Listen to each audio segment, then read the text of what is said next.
go. That is Loxley and Palmer Floating John B.W. remix. Anyone that knows John B.W. and his plethora of amazing music, as I do, it's very much this untidy, groovy, kind of off the quantized beaten path kind of feel to it. And it works really well for this style of hard house, harder tech house kind of thing. Yeah, I really, really like this. One of the notable things that I liked about this from a writing point of view is we've kind of got quite a flat bass all the way across. And what I mean by that, I don't mean flat as in it doesn't have texture or dynamics or anything to it. I mean kind of like all on the same note.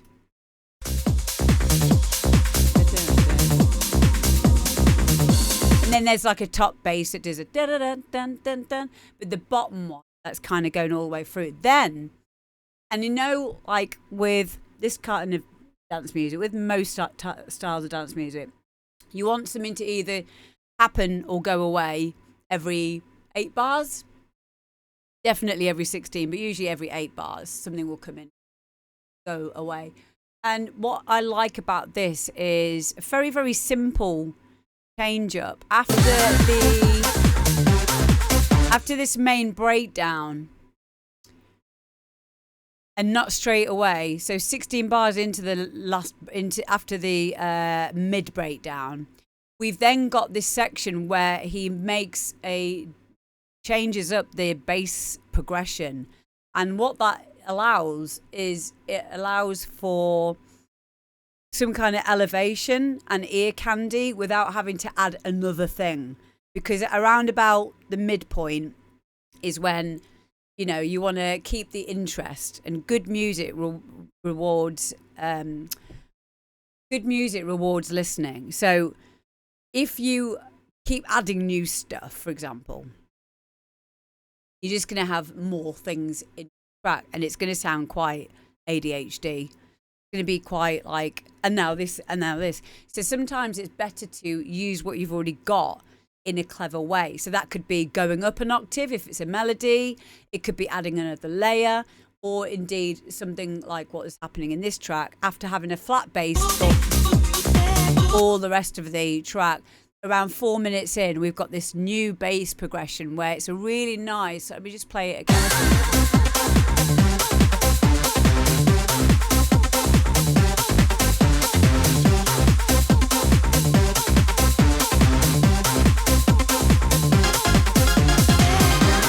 See that? Elevation, darling. And I love that. It's a simple little trick, but it makes a lot of difference, and it keeps the interest of the listener.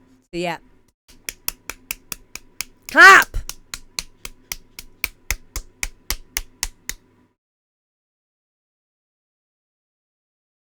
Well done. Fun. I like that one. Very, very good. Make sure you go and follow John, please. The link is at the top of the chat. Next up, we have got Digital Industry. Thank you, Mahel. See, Mahel's doing as he's told today. What's happened to the rest of you, huh? Nada. Can't clap. Sorry to any paraplegics in the chat. Mind you, you wouldn't be able to type on the keyboard to say you were upset with me at this point, so ha.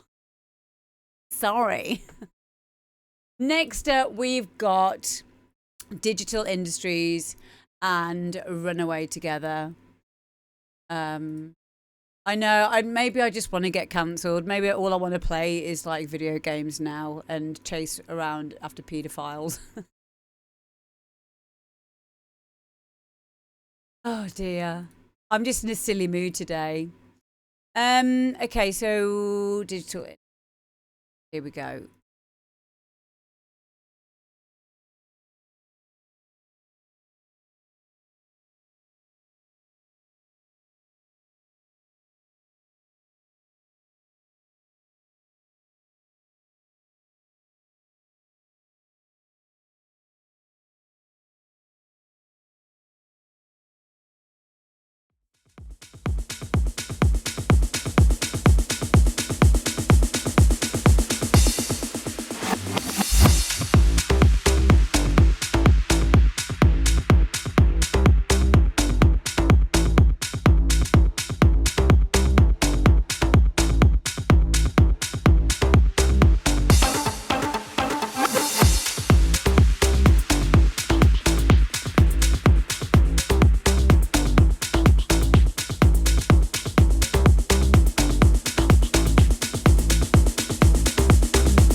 lesson, or the blessing, or the test. Wow.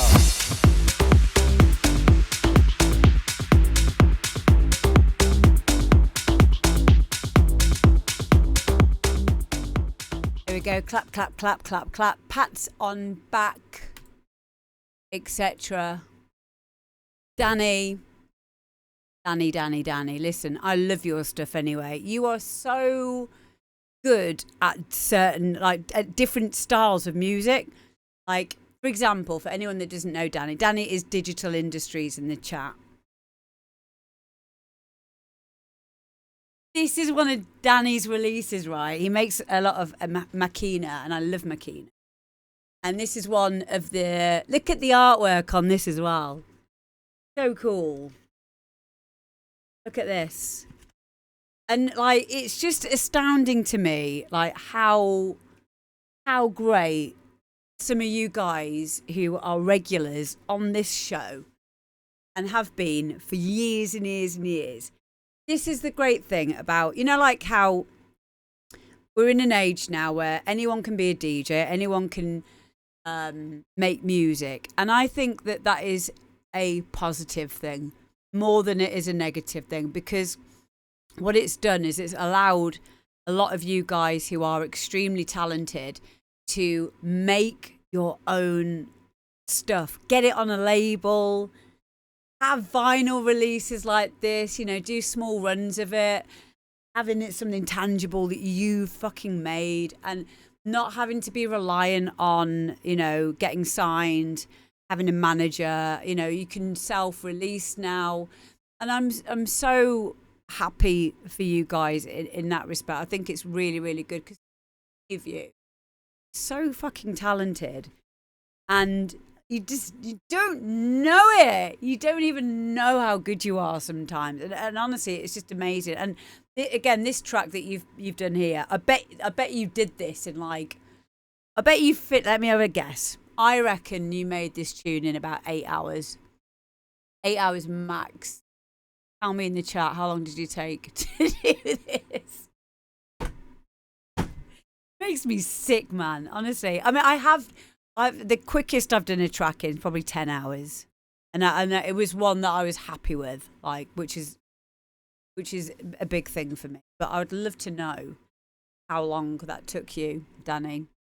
Please let me know in the chat. In regards to this track, it took about 6 to 7. There you go. And then you went on holiday. I knew it. The Viva Escotier vinyl is in HMV Gateshead. Brilliant. So are you saying that you just literally gone into HMV and given them kind of like your records on like an old style, like sale or return kind of thing? Is that how that works? That's awesome though. That's brilliant. But yeah, it took about 6-7 hours. Yeah, that's awesome. It's a great tune, and I wanted to know where that vocal was from, because it didn't feel like it was AI. And, you know, again, I don't have any, you know, problem with people rehashing stuff that they can make with their AI. I don't really like full-on generated AI tunes because they just sound shit. But I think getting ideas, or, you know, getting a vocal from it or whatever, I think that's fine. And again, that's just my opinion. People can just do what they want at the end, no matter what I think. But I could tell that wasn't like an AI vocal, especially that rap one. So, because they always sound a little bit weird to me. They always sound very over compressed, and the lyrics are usually really just, how can I describe it? What I like that, you know, when you get lyrics in an AI tune, they're always very predictable, aren't they? You know, they're usually talking about the shining starlight and, you know, proper weird shit like that.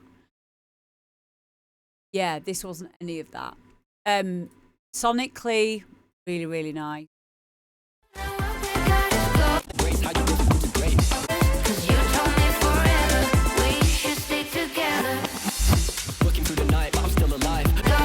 Really nice and simple. Everything is shining through. Everything's got its place. you've not overcluttered it. That's something that I like to do a lot. I like to use a lot of like one shots and drum hits and stuff. But that's probably because it's a different style of music. But AI lyrics sound like a synth that's modulated to sound human. Maybe that's how they do it. Maybe that is how, they get the, like on Melodyne, for example. On Melodyne, you've got the Foreman, and then you can change the kind of like the what would you call it? Like the portamento, like the natural kind of like nuances that are in music, in a vocal. On sustained notes, it's definitely more noticeable. I agree. Definitely. Yeah. Hello, DJ Robert. Yeah, I love this tune. I think it's great. It kind of reminded me a bit of old 90s, The Real McCoy, probably because we've got like the female vocal juxtaposed with the male rap. That was always like a thing, wasn't it? Like Two Unlimited. And, they'd always be like, there'd be the cool rapper guy, and then there'd be the sexy lady with this doing the singing the song bit. So yeah, that wouldn't have been for me at all. I can't do either of those things. I'm not a very good singer. I'm very good at rapping either. I know what I could do. I could do the pretend WikiWar thing on top of the pops in the background. That's my job. Like it. I liked it a lot. Well done, and make sure, guys, that you go and follow.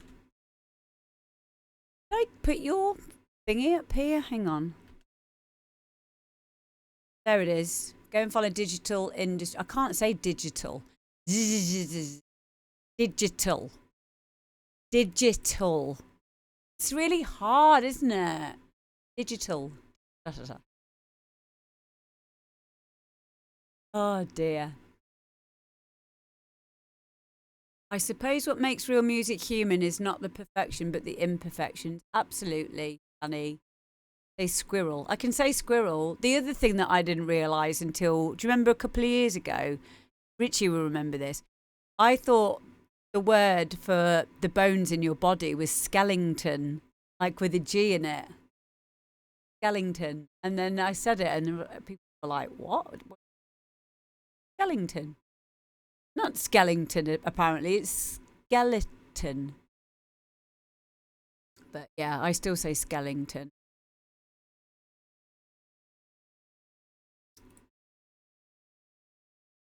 Oh, I'm next. So I've put in one of my tunes today. So for those of you that don't know by now, I've finished my masters, and I had to, for my last assignment, make 30 minutes worth of original music. And I made a track called The Source. It's kind of like, for me, I will make hard house, but I have actually made a really, really, really happy with it. Another hard house tune, which I've got a Ren to sing a vocal for today, which is awesome. And I just need to give it another mix down and then get it out. But usually I find, like, from a sincere place, like, I find, obviously as a music producer, you know that creating music is a very vulnerable thing. If you're doing it for those reasons, it's fine if you're just making music because you're a DJ and you want to further your career and you're just doing it in that way, or getting someone else to make your music for you. But even when you use an engineer, you can still, do it from a place of sincerity and, your own authentic expression. And I find, for me, making techno, I get more free reign to produce music from a more authentic place. Not really necessarily more authentic either, because I had a chat with Guy about this, and Guy said, but you're still authentic when you're being funny, or you're being like I make silly songs. Remember when I made that song about that one called Savage Cabbage, which was from a voice note that I got from some weird bloke that slid into my DM. So instead of getting like upset about it, I just made it into a bounce tune, a donk track. So he really helped me in that instance because, you know, because I'm like, oh yeah, but it's just silly music, isn't it? It's like, yeah, but that is who you are. You know, you do have that silly side to you. But equally, like in this journey of music production that I've now been on for nearly 20 years. Oh, thank you, Robert. Thank you.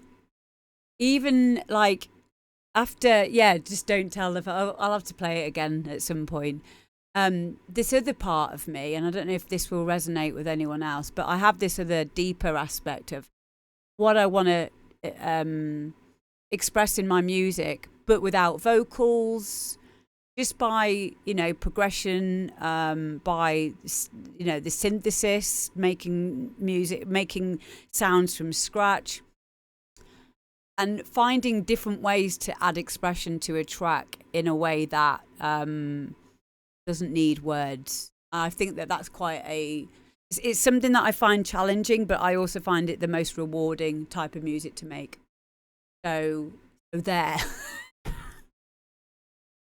That might make sense to some of you, but I really do feel great when I make music in this way. So yeah, I'm going to play you one of my tracks that I finished for my masters. I'm going to do The Source.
is The Source by me.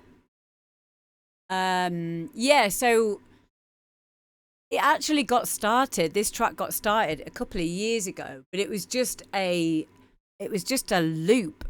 You know, when you get into the loop, and I was getting to a point with the assignment.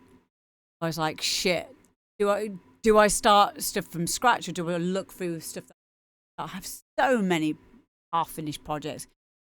Stuff I've just started and got a good thing going, and then like lost interest or did something else. And this was one of them. And I went because I spend an obscene amount of time on layering drums, layering hi-hats, finding the best, like even down to like inverting the polarity,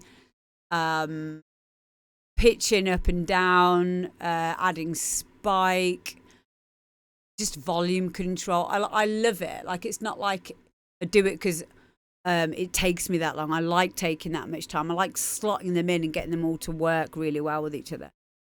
So I didn't necessarily want to start all over again. And I found this project, and what I was doing, this project specifically, all of it was made with the 909, my Roland Cloud 909, and the 303, the TB303 emulation that I've also got. And then I added some stuff, because usually I use Psycon 2, which is my favourite 303 emulator, but I wanted to do everything really like traditionally with this one. Hi, Dale. So thank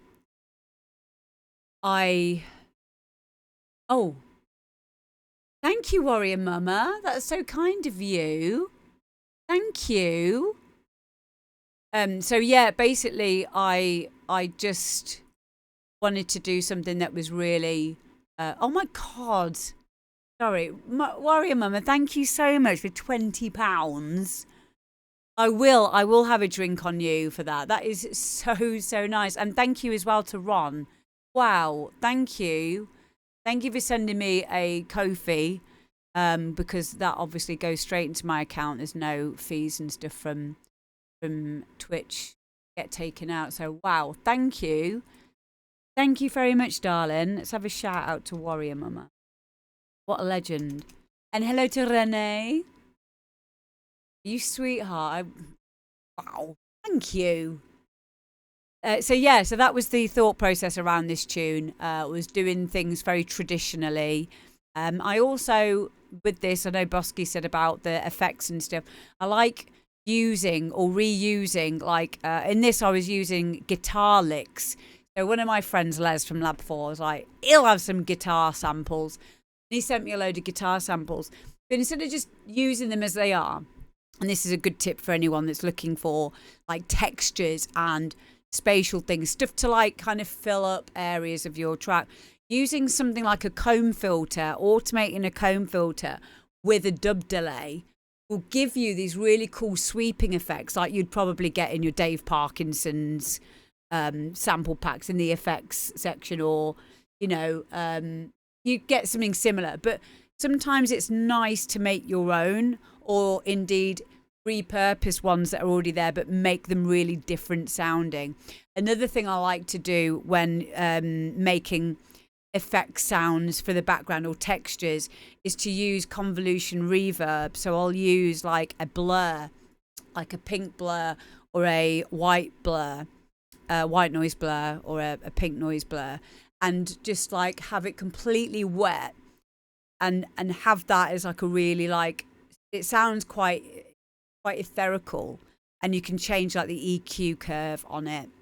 But you can do that with any convolution reverb really. And it just sounds so cool because you're taking something that is already existing within your project. It's not like you're having to find things that work sonically with the rest of your track, because you're taking something that is already in there. This also applies when you're layering your sounds as well. So sometimes, like when you're trying to layer claps and stuff, sometimes if you could find one clap and then you'd be looking through for another clap that fits with it. sometimes if you take that same exact clap, but then pitch it up, pitch it down, or, you know, do whatever other processing just so it's a little bit different, it can sometimes like work a little bit better. So kind of the similar technique that I'm doing there by using other methods to like repurpose other parts of the track into textures, or indeed make something sound quite different. I can sometimes tell do you know what I can tell usually is if someone's used Endless Smile like on a build. It doesn't matter anyway. Like, it doesn't matter if you use Endless Smile and go, oh, Endless Smile, because Endless Smile is a great little plugin for, you know, building up a transitional element into a crescendo. That's what it's there for. However, I think sometimes it can be, for me personally, excuse me, I think that in order to feel more connected to a piece of music that I've made, making these little bits, you know, a bit more like homebrewy and from, you know, not necessarily from scratch, but making them a little bit more like not just like slapping in a sample, like a riser, or I do that as well, by the way. I do also just do that too, but I just think it's nice to have some elements in there that you've kind of made yourself. Yeah, thank you for all of the nice comments on that. Next up, we have got Resolve, and this is it Calan Sky or Calan Sky? I'm going to say Calan Sky. And what is a Calan Sky? Calan Sky.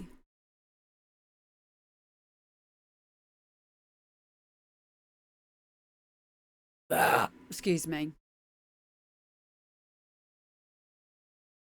Oh, you can buy it now on Beatport as well. Calan Sky. Did I say Calan first? Kalangu in India. Oh my God. Okay, guys, please say a big hello to Resolve Trance in the chat. He's a wonderful person. Like, he's so cool, and I met him for the first time at Timescape, and we had such a laugh. And yeah, he's just really, really cool. He's also called Feral Pete as well, which I'm quite gutted that his artist name is not Feral Pete. But that's okay. We can forgive that. And this, I didn't even realise this, but this is out on Future Sound of Egypt. Oh no, it's on Reason to Rise. Why is it come up as Future Sound? It says FSOE. That's Future Sound of Egypt, isn't it? That's really weird, because it says, "Hi CG Medlock, how you doing?" It's coming up. It's like FSOE 948, unless Reason to Rise is a. Oh, he played it on one of his guest. Oh, okay, got it. Okay, cool. That's awesome. Yeah, Reason to Rise is a good label as well. That's great. Oh, you're on Shazam as well. We've got you on YouTube. Ooh, it's a great tune, by the way.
Dissolve and Calan Sky, inspired by a trip to Awesome. I absolutely love that. And it kind of mirrors what I was saying before about expression without needing words or lyrics in a track. Really, really nice. Really nice. Very simple, as I think CG Medlock said. Very simple riff, but not overcomplicated, because you need something to kind of latch onto. And the more complicated the riff, the less likely it is to be able to latch onto it. And I like how everything else kind of moves around that melody, that da, da, da. And then you've got like your little free space coming up, and that kind of portamento obviously gives this expression, very much like the bendy tune 9 p.m. Till I Come. It's probably one of the very first instances of when I heard like a bit of like portamento on like a melody, for example. But that's what I liked about your bass line in this that movement gives emotion in itself. And yeah, so I like the way that other things work around that mantra of your melody, that main focal point, the ear, the oral point. But yeah, I love that. And very, very nice, angelic, etherical little vocal in there, but not needing words in this. It holds its own without needing to, rely on lyrics. Not that I'm against lyrics in any way, but I do find that when making tunes, sometimes we can hide the production quality behind a vocal. So when I get tunes that that's actually a contact instrument. Oh, which one? Which one is it? That's really cool. I always forget to use contact.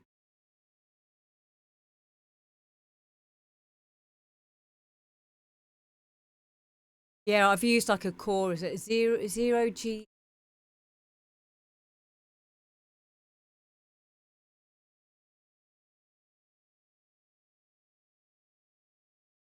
Oh, wow.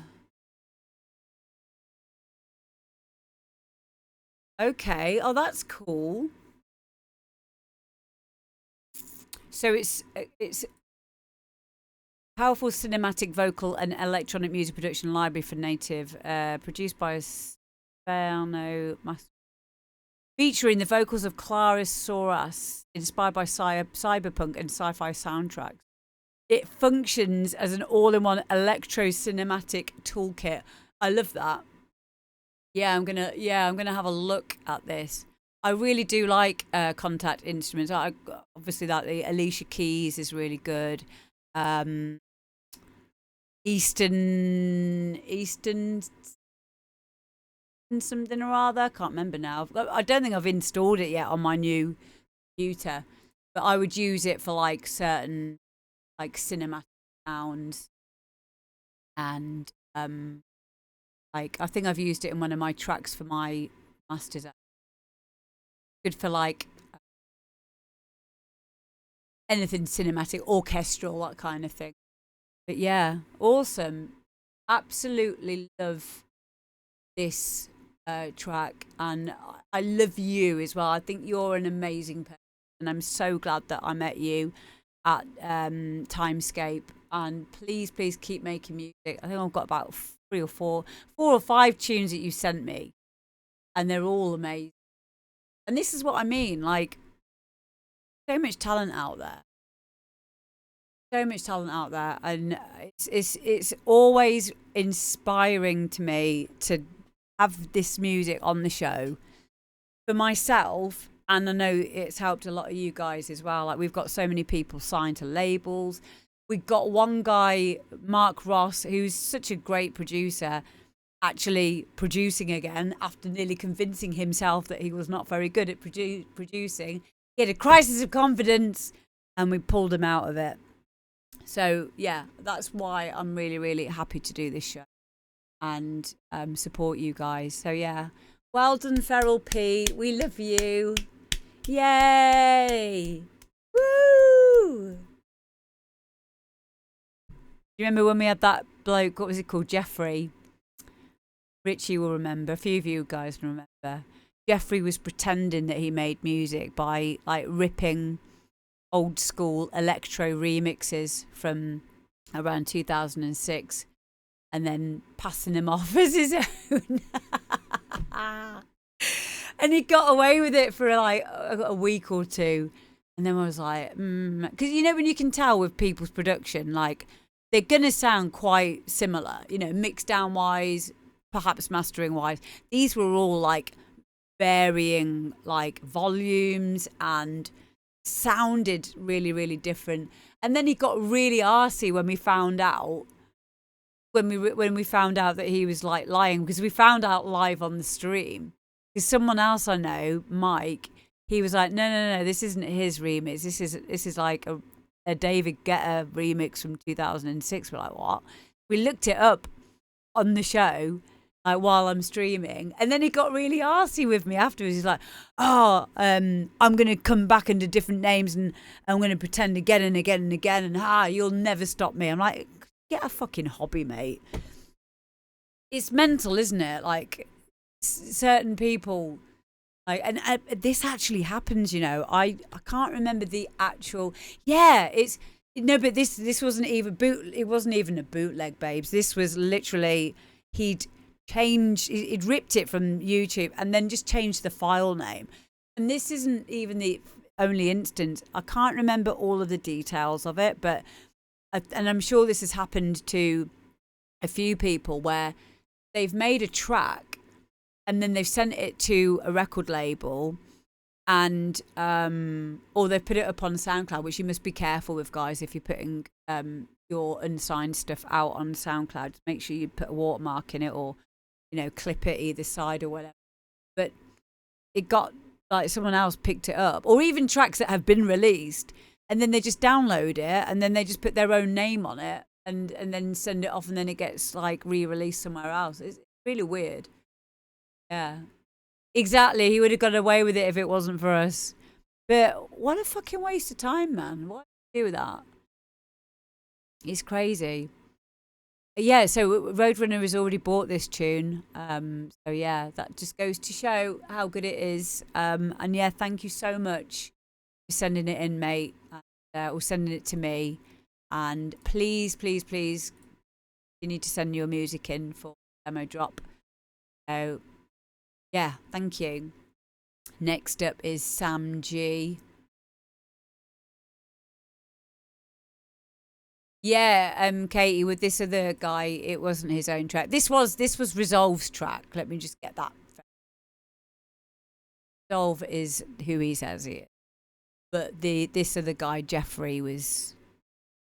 Yeah, Mike's lovely, isn't he? Mike's actually doing the DJing for my girl's 16th birthday party. Medlock. Yeah. Oh, God, that is a ball ache at the moment. Because I'm not... This isn't my strong point, birthday parties. Not like kids' birthday parties. So at the moment, I'm having to like deal with... Like, they want a balloon arch. I don't know. And they want like a wall where they take selfies and shit, and like I've got a friend of mine on the case with me. It's proving a little bit expensive as well, but I'm trying to just buy everything I can from Temu.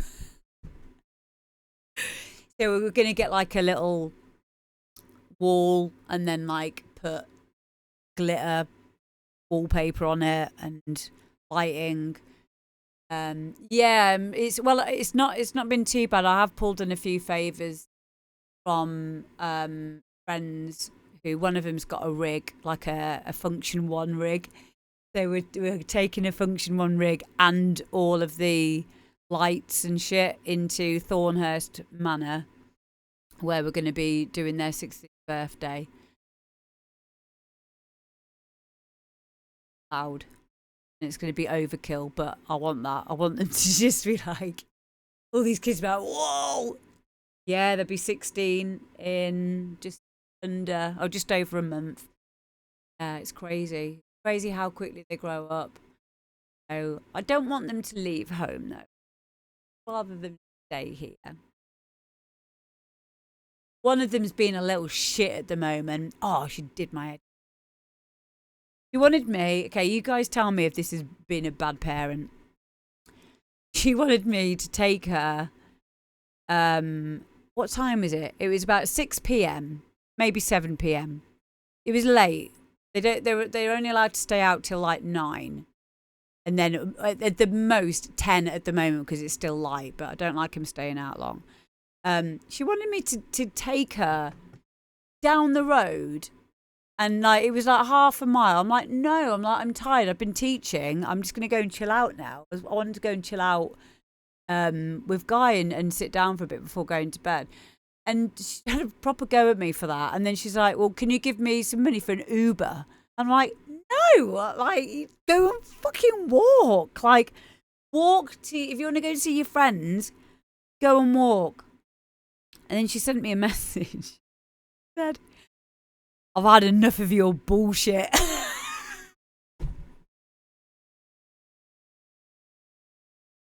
Both of you cheeky as fuck.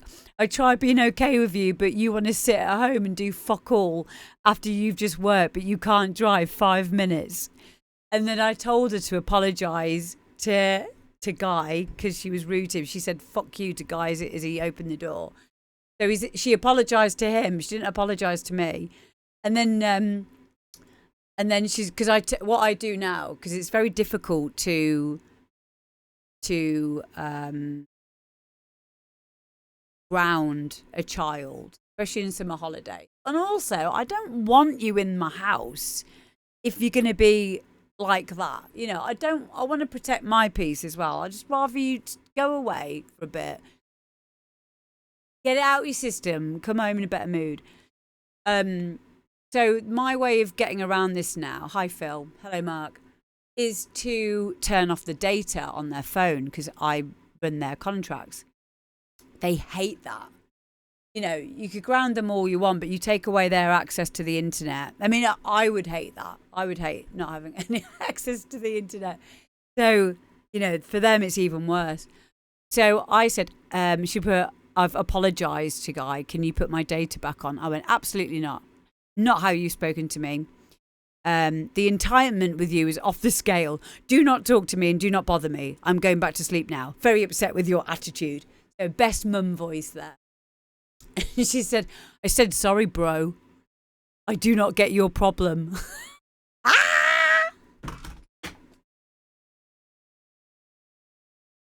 Oh, I love the audacity. It's such a challenging age. Hi, Swav Gav. But I don't find it like overly stressful.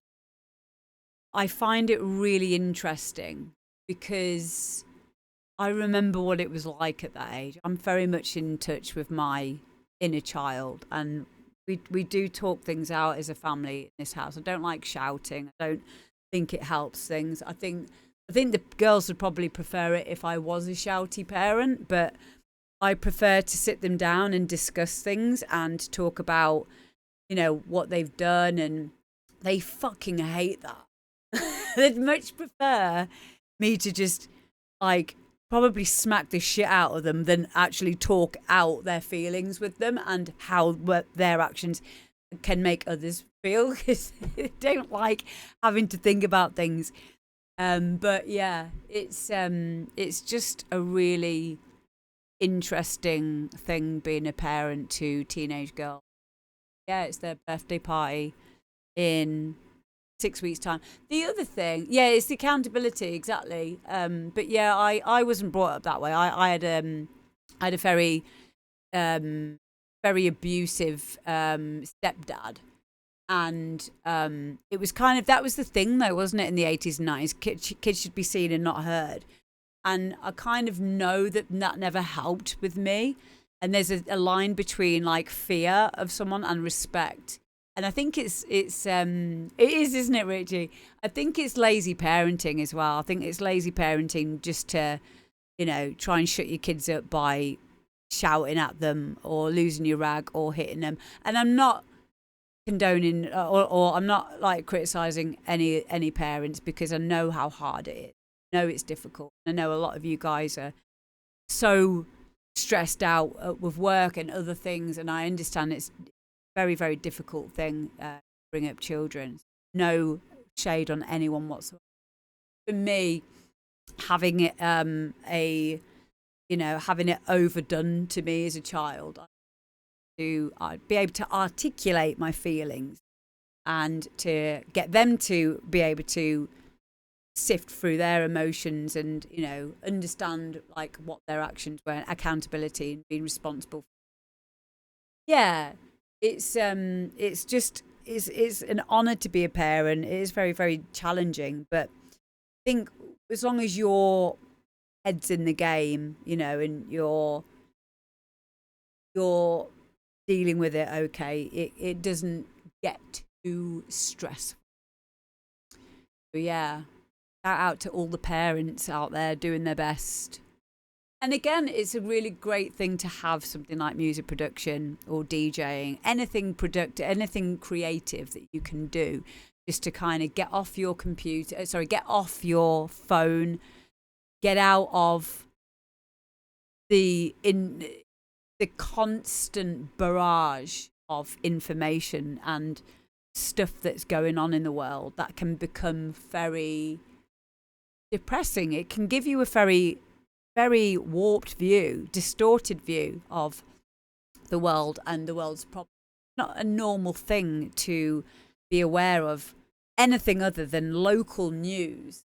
You're being bombarded. We're all being bombarded with stuff that we can't do anything about, and that can lead you to feel very down, very overwhelmed, and then very apathetic, which is but yeah, I think it's yes, Rich, I think it's important to have something that you can go and do and get lost in your own world with, be that gaming, dancing, going out clubbing, making music, making poetry, making games, writing a story, doing blogging, doing vlogging, cooking. So many things that you can do with your finite time on this earth. It's crazy. You can't ever be that bored. Come on. Go even reading. Get yourself lost in a good book. That's what I would do. That's what I do. All of these things. And yeah, I think that it allows me to have a bit of breathing space away from that stuff and be able to cope. Gets a bit like at the moment, I've had to pull myself away a little bit. Stuff that I've seen in the media. And I'm glad that I can do that now, because sometimes you don't even know you're doing it. Sometimes you have to go, no, don't click on the link. You don't want to know about that sad story. It's obvious that it's going to be a sad story. And that doesn't mean to be blind to things, but what it does mean is, just control what you can in your own life, your bubble. And, just be a good motherfucker. People, be of service to others where you can in your community. Yeah, just even if it's just giving someone a compliment. I fucking love your shoes, or I like your nails, or that jacket is gorgeous. Next up, Sam Gifford, and this is All I Want Is Time 2026.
see it in your ocean eyes. Don't know if I should call your bluff, 'cause I can never get enough. I don't care if it's all a lie, as long as I get to call you mine. Oh, it's all I want.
Go.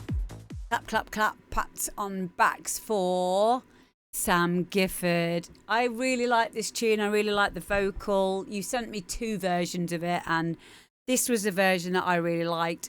I will say, this could be subjective, but I'm feeling like that kick sounds a little bit boxy.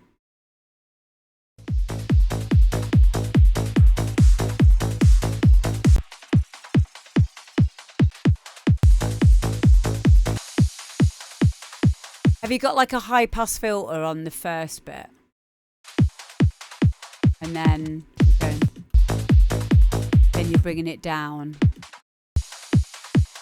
Is this a pre-master as well?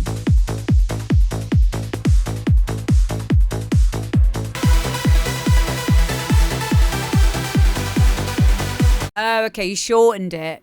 Verse 16 shortened kit. Oh, that's an interesting way of doing it. Okay, so you've kind of taken off the tail a bit to begin with, and then like made it longer. Interesting. I've never even thought of doing that before. Yeah, because to me it sounded like there might have been like a high pass on it. Awesome, I like that. But yeah, I think with the actual kick itself, it does sound a little bit boxy. And it kind of overtakes.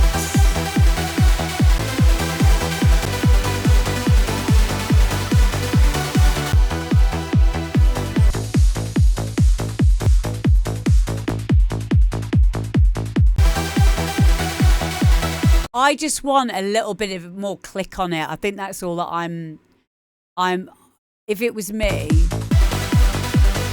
it feels like the mid or mid highs, I would just put a bump in it a little bit just to bring up that click, or maybe even just add a really short hi-hat, closed hi-hat on it for the tick.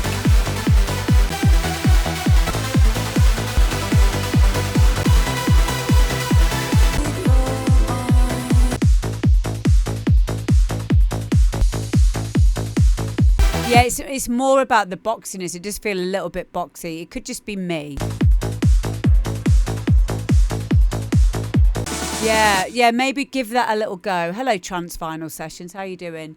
Yeah, it's something that if it was my kick, I'd probably want to go back in and just kind of like just make more. It does sound a little bit muted, if that makes sense. I really love it though. I love the melody.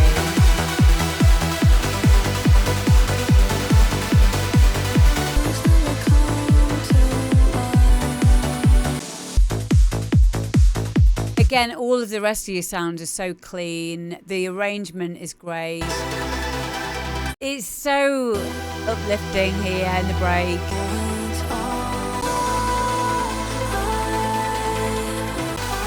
Well mixed down.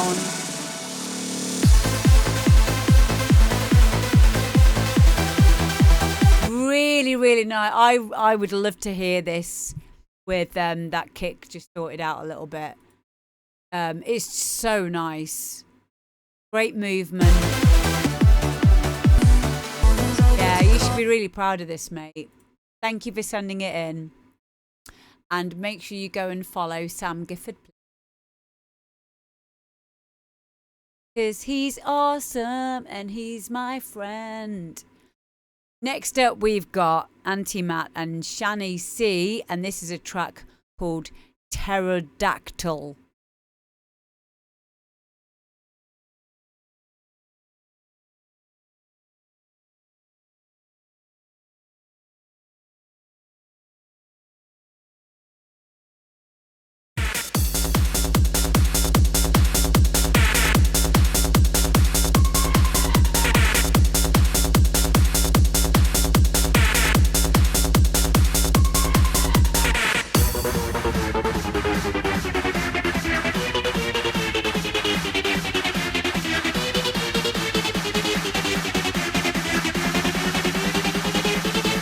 You rock. You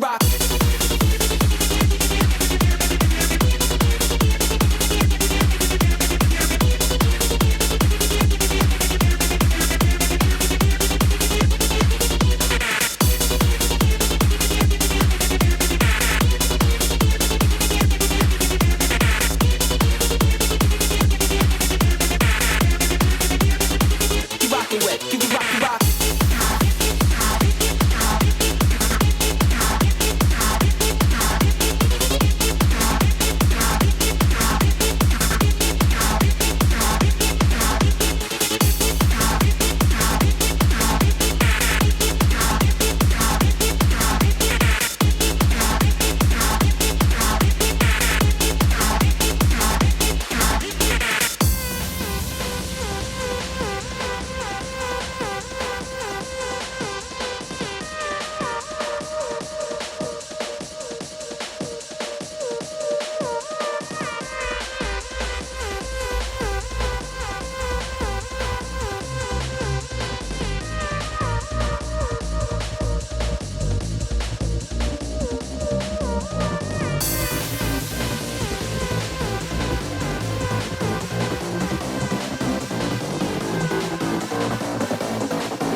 I had it muted. I was just saying I really like the question answer on this.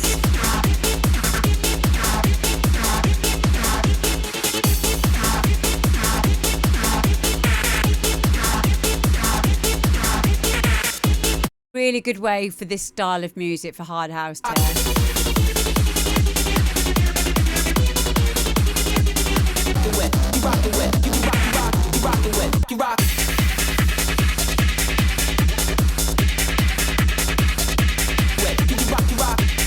Yeah, I love it. I think it's got everything. Yeah, ping pong, question answer, call and response, however you want to say it. A really good way of adding energy and ear candy and interest to a track by using that that technique.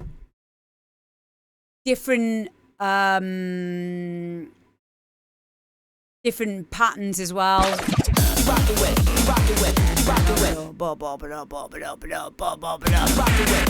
then we got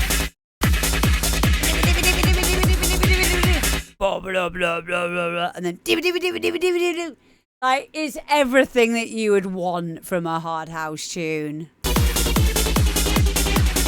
Using semitones here.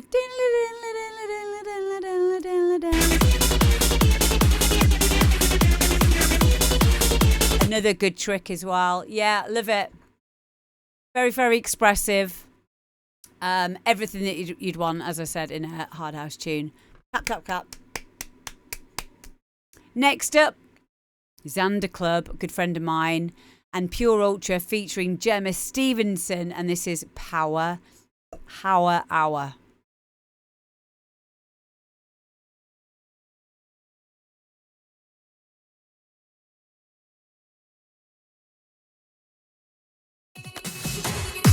Something's coming over me. I'm so dizzy I can't see. Can't make out the forest for the trees. My heart is beating fast now as the traffic's slowing down. Suddenly I'm all alone with you.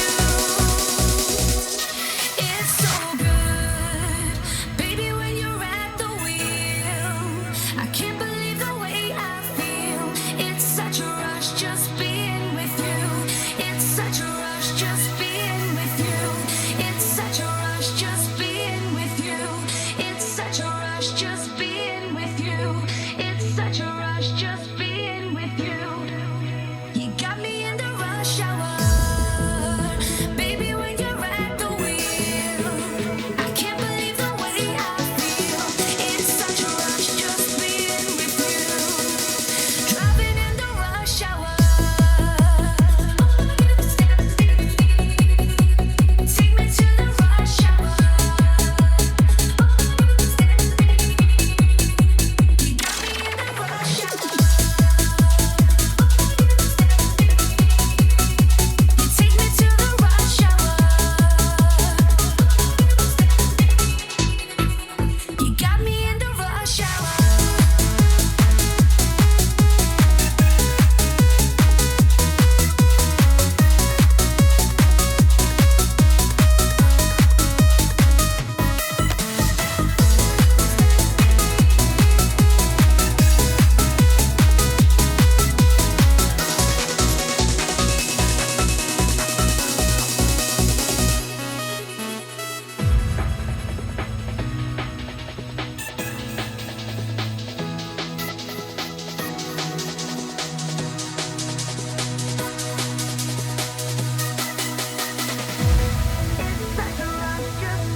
There we go. Zander Club and PureUltra featuring Jemma Stevenson, Power Hour. I didn't realise it was that vocal, actually. It's an old 80s tune, isn't it? Yeah, great production, as I would expect from my good friend Zander. And a great take on an old classic. Definitely. Really, really nice. Yeah, really, like, that's the kind of, like, uplifting hard house that I like. And I think it's quite a relevant style of hard house at the moment. The kids are really liking it. They're really digging it.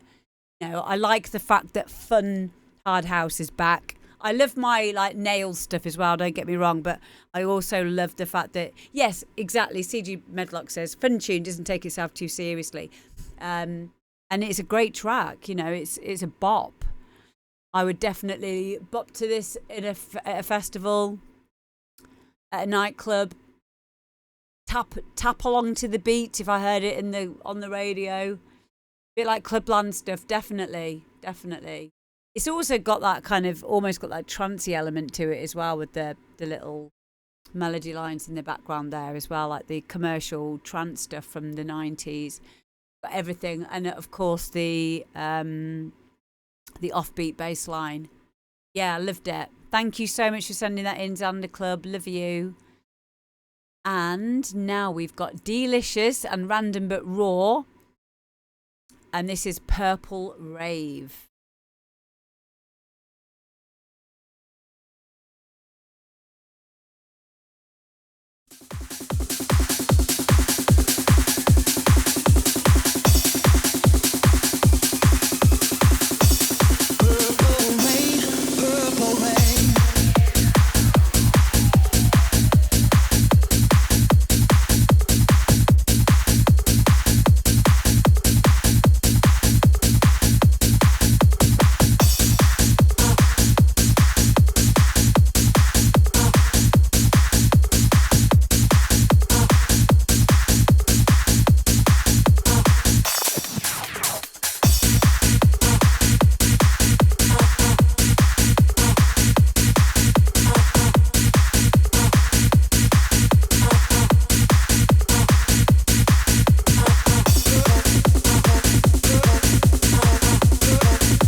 Never meant to cause you any sorrow.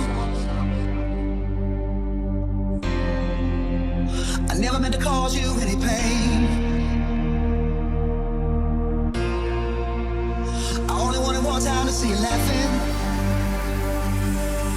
I only wanted to see you laughing in the purple rain, purple rain, purple rain.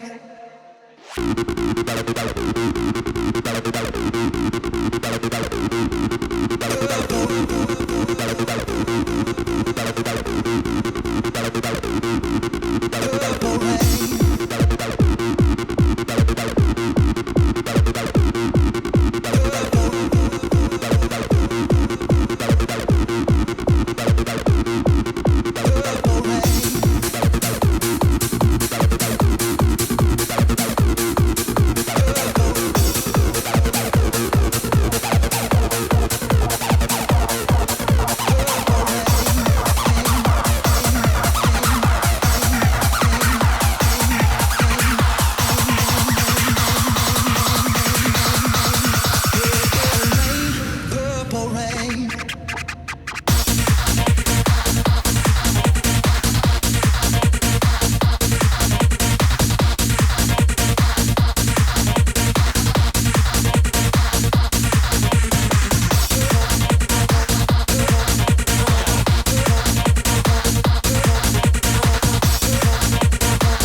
we go. That is Delicious and Random But Raw.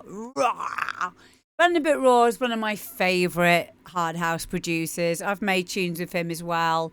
And he's so great when you're sat in the studio with him because he'll like talk through what he's doing. I've learned a lot of stuff from him. And also he keeps it really simple. He doesn't use like loads of flashy plugins and stuff. He uses a lot of the native FL Studio plugins and uses them really well. You know, he has simple ideas, but he's very effective with what he does. And I love that. And he's got such a great sound as well. And he's very passionate about his music as well. Yeah, I love him to bits. And he sent me that track for consideration to release on one of my labels, which I hope is still available because, yeah, I would love to release this. Great. I think he's great. And Delicious, great friend of mine, an amazing DJ as well. She's really cool. I have a feeling that this will be her inspiration because her favourite colour is purple. So, yeah, I think that's a really great collaboration here with these two. So yeah, massively happy to see Delicious doing music. She went through a lot last year with a cancer diagnosis. She's been through all of her treatment now, and she's getting herself back to DJing and getting back in the music scene. I know that this weekend, just gone, she played at Boomtown as well, which is so great. You know, after going through something like that, you need to find your identity again. And a lot of us DJs' identity revolves around being a DJ, you know, and when you have the rug pulled out from you in whatever that could be in your life, you know, you could have anything happen. Someone dear to you has died. You could have lost your job. Lost your home, you know, there's all kinds of things that make us question things. And, you know, it's really, really nice to see that she's getting herself back to who she is and has overcome that adversity. And I love her so much. For cool to see her back doing what she loves. Yeah. And thank you, everybody, for being here today and joining me. That is our show today. We've done so well. We've had some new people who we've not ever had on before.